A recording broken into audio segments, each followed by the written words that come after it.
Muraho nshuti bavandimwe duhuriye kuri channel ya Clemence. N'ubundi ni Clemence ndagarutse kugira ngo mbagezeho ikijyanye na karafu. Ibi muri kubona imbere yanyu babyita karafu mu kinyarwanda, bikitwa coup de girofle mu gifaransa cyangwa clove.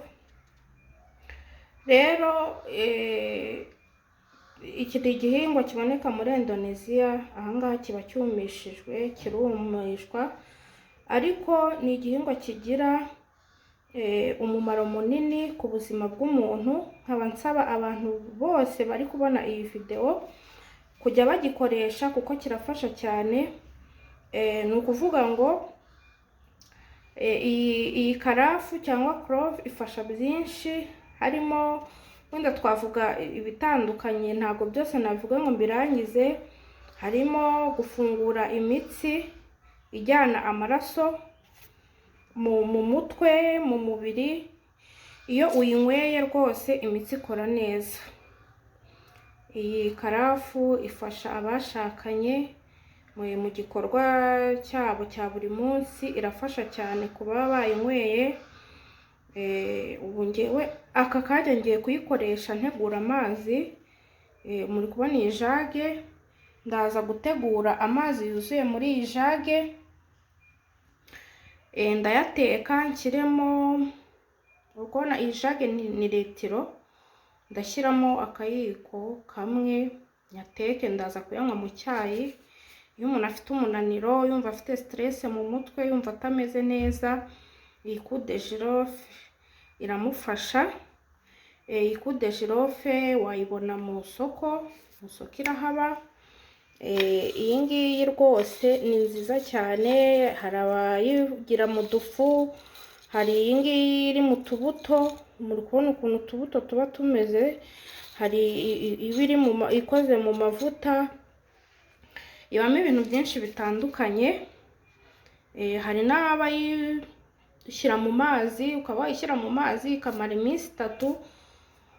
Ugafata wenda wafata nka litiro 5 z'amazi, ukaba washyiramo utuyiko 3, ukayibika iminsi 3, ukajya winyweraho mu gitondo ikirahure, ukongera ukakinywa nimugoroba. Mu gihe mu kazi wagize stress, mu gihe muri business y'ubucuruzi wakoze ukumva ufite umunaniro, urayikoresha ikagufasha cyane.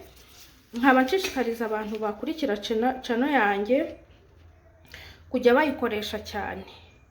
Ni ukuvuga ngo iyi karafu wafata icyo kirahure mu gitondo cy'amazi, ukagifata nimugoroba ugiye kuryama. Nimugoroba cyane kirakora cyane, kigatembera umubiri wose.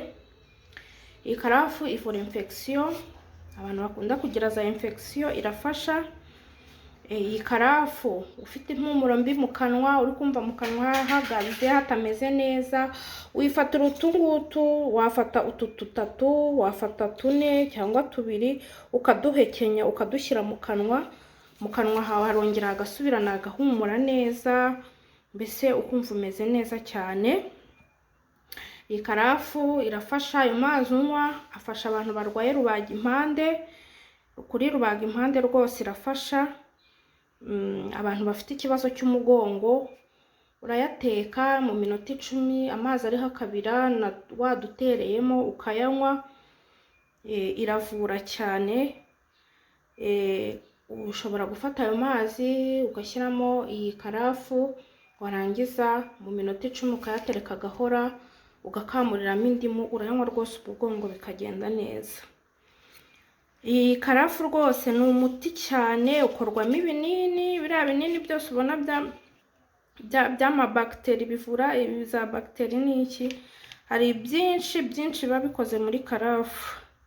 Rero ahangaha ikavura n'indwara zo mu magufwa, rwose irafasha ku ndwara zo mu magufa cyane. Abantu bagira icyo kibazo, kuyikoresha ni byiza, kandi wikoreshereje ibintu bya naturere, utakoresheje ibintu byinshi. N'abantu bagiye kubyara barayikoresha, yagufasha kubyara neza. Bitakuraho ko ushobora kuba wanabyara ubazwe, ariko ahanini iyo uyikoresha ukinywera ayo mazi yayo biragufasha cyane. ivura umutwe w'abantu bakunda kugira umutwe udakira kubera haba hari udutsi two mu mutwe nyine tutari gutembera neza. Iyo wayitetse ayo mazi ukanywa ku karahure nimugoroba, ejo ukazafata kandi wenda ukabikora nk'iminsi 3, iminsi 4, irafasha cyane. Rero ubu ngubu nashyize amazi kuri gaze, ubu nanjye ngiye kureba ko yabize, ubundi ntereremo, ubundi nkomeze mbabwire akamaro ka karafu ariyo clove. Murabona ko amazi agiye kubira. Ahangaha ndafata utungana gutya nshyiremo, nindangiza ndaza gupfundikira nanone n'ubundi ntegereze bize kubira. Nimara kuza kubira ndaza gukuraho ntereke bibanze bihore. Murabona ko karafu yacu yabonetse, twayunguruye.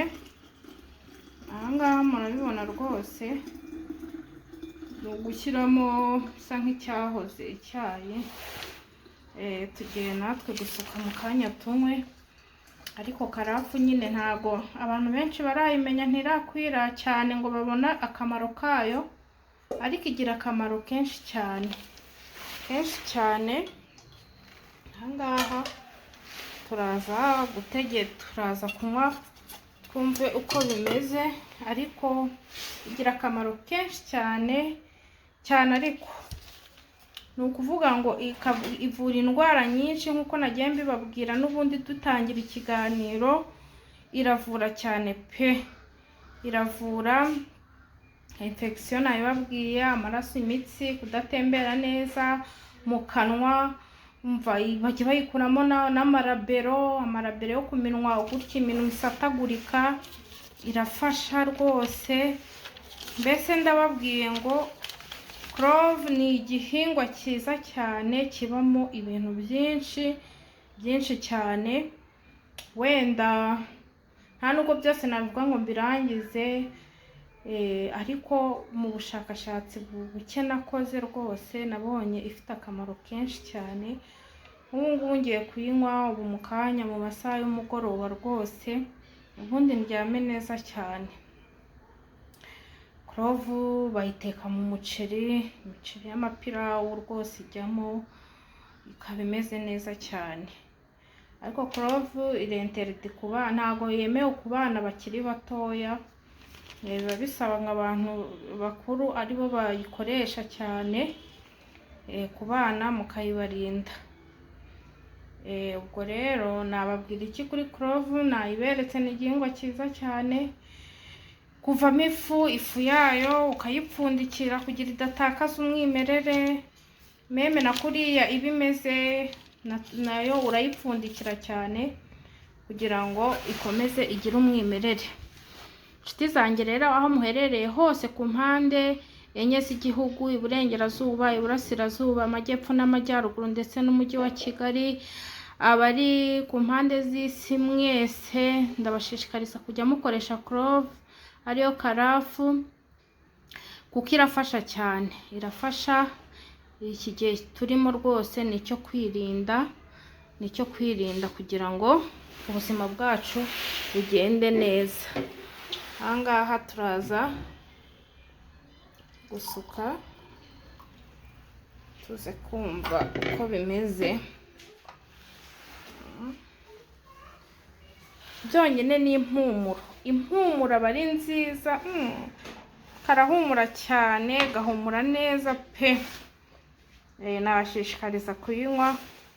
Ahangaha iba yahoze, ntabwo irahora cyane ariko iba yahoze, umuntu akayinywa imeze neza. Ndabakunda rero kandi ndabashishikariza kujya mukoresha clove. Ni ukuri muyikoreshe, ubuzima bwacu bukomeze kuba bwiza. Inshuti zanjye rero ni munkandire subscribe, abatarayikanda mukande share, mwereze ku nshuti zanyu barushaho gukurikira ibiganiro kuri channel yanjye ya Clemence. Like zibe nyinshi ziyongere rwose, kandi tuzajya tubagezaho ibiganiro byinshi uko dushobojwe. Reka mbashimire, aho bwije murara amahoro, aho bukeye ndavuga nti mugire umunsi mwiza, mukomeze mugane channel ya Clemence. Murakoze cyane.